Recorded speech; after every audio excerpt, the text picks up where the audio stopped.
Good morning, আমি doctor Trisha Chatterjee. এখন Jabalpur medical কলেজে করছি, রেসিডেন্সি করছি।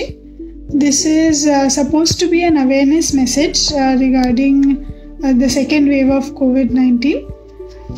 আগের বার যখন কোভিডটা এসেছিল তখন আমরা ম্যাক্সিমাম দেখেছিলাম যে বয়স্ক লোকেরা, বেশিরভাগ যাদের কোনো কোমরবিডিটি আছে তারা বেশি এফেক্ট হচ্ছে। তখন কমপ্লিট লকডাউনও ছিল বেশ কয়েকদিন, যার জন্য লোকেরা নিজেদের বাড়িতে সুরক্ষিত থাকতে সক্ষম ছিল। এখন লকডাউনটাও নেই তেমনভাবে, সবাইকে নিজের চাকরিতেও যেতে হচ্ছে, ম্যাক্সিমাম লোকেদের যেতে হচ্ছে। আর দেখা যাচ্ছে যে আগের সেই ভয়টা, যার জন্য লোকেরা আগে পুরো মাস্ক পরতো, স্যানিটাইজেশন মেনটেন করতো, সবসময় হাতে একটা স্যানিটাইজার ক্যারি করতো, ওই ভয়টা এখন আর নেই। অনেক লোকেই দেখা গেছে বিনা মাস্ক পরে অনেক জায়গায় ঘোরাফেরা করে। তো এইটা অ্যাকচুয়াল সিনারিও বলার জন্য আমি এই ভিডিওটা বানাচ্ছি।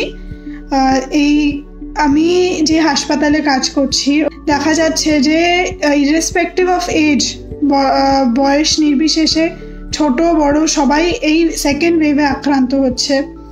যাদের কোনো কোমরবিডিটি নেই তারাও আক্রান্ত হচ্ছে। আর খালি যে আক্রান্ত হচ্ছে তা নয়, আগেরবারও অনেক যারা ইয়াং যারা ছিল তারা আক্রান্ত হয়ে কিন্তু ওদের কোনো তেমন সিমটমস আসেনি, জ্বর কাশি সর্দিতেই ছিল। কিন্তু এখন দেখা যাচ্ছে যে ছোট বয়সের লোকেরাও অনেক সিভিয়ার হচ্ছে।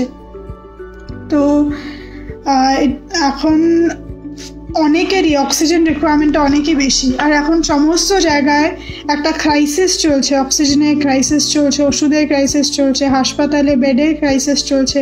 কোথাও ইজিলি না ভর্তি নেওয়া যাচ্ছে, কোথাও ইজিলি অক্সিজেন অ্যারেঞ্জমেন্ট হচ্ছে না।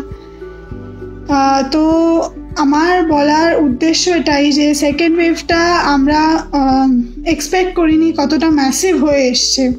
আগেবারে একজন দুজন পজিটিভ আসতো একটা লোকালিটি থেকে, হয়তো লোকালিটি থেকে সব বাড়ি থেকে কয়েকজন পজিটিভ আসতো, এখন পুরো ফ্যামিলি পজিটিভ আসছে। এর ইনফেকশন রেটটা এতটাই হাই। তাই this is a request as a doctor তো আপনাদের সবাইকে যে মাস্ক সবসময় পরে থাকবেন।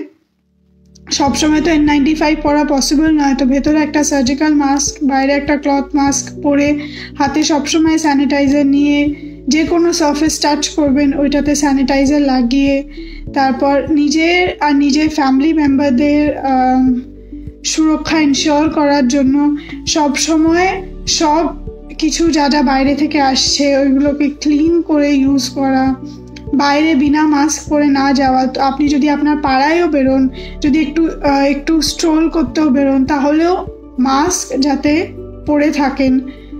আর আননেসেসারিলি যাতে কোথাও না বেরোন, মানে একটু হাঁটতে বা একটু আড্ডা মারতে এসব যেন একদমই না করেন। কারণ কি এই যে সেকেন্ড ওয়েভটা এসেছে, এটা কিন্তু খুবই সিরিয়াস, খুবই ম্যাসিভ, সবাইকে এফেক্ট করছে। আর একবার একজন এফেক্ট হলে তার পুরো ফ্যামিলি এফেক্ট হচ্ছে। আর এটা নট নেসেসারি যে যদি আপনার কোমরবিডিটি না থাকে তাহলে আপনার সিভিয়ারিটি হবে না। তাই দিস ইজ এ রিকোয়েস্ট।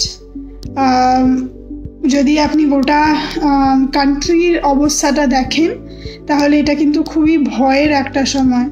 কিন্তু ভয় পাবেন না, প্রিকশনস মেনটেন করবেন, স্যানিটাইজেশন মেনটেন করবেন প্রপার, বেশি বাইরে যাতে যতটা নেসেসারি নয় বেরোবেন না, আর নিজেদের খেয়াল রাখবেন।